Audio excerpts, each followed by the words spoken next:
Every time I look back and I see where I used to be, all I can do is raise my head and thank you for saving me. I don't know if I could ever live without him. I would probably just lose my mind. Can't see myself breathing without him. I would definitely lose my life.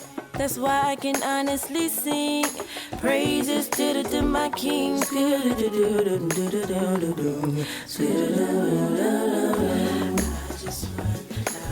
I just run out of words talking about that man. Oh,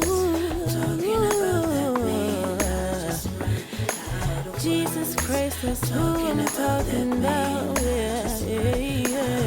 The one that I read, Love Loss.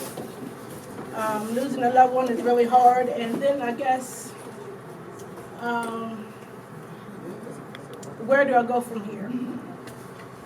It's really hard. It's about depression, suicide, feeling unloved and unwanted. So I guess that was the hardest one too. The hardest poem for me to write was actually the last poem that I wrote, because it was just something that I didn't want to, I didn't feel like I was ready to share, but at the time that I wrote it, well no, at the time that I was putting it off, I had started, I think, maybe 4 other poems, but none of the words were coming to the other poems. It was just the words to that one. And I remember when I sat down to write it, I was like, Lord, do I really have to go there? Like, I don't really want to go there, but it's an experience that we have, some of us have as women. And it's 7.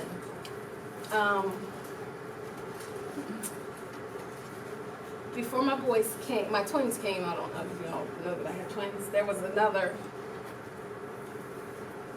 pregnancy that I didn't have, or carry through, and that has been my biggest pain.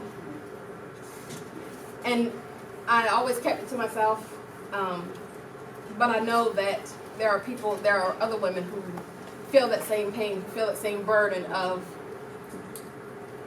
I put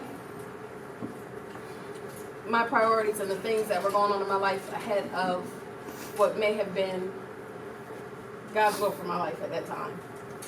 And then I was torn up, I mean, you know, even dealing with the emotions of being torn about that, because if that had happened, then my boys wouldn't be here. So, you know, dealing with those emotions, dealing with that. So I would say that one was the hardest. The hardest emotionally, but it flew out because when I started writing it, it just flowed, and I cried, and it flowed, and I felt better after it, so it needed to be written. Talking about that man, talking about that man, he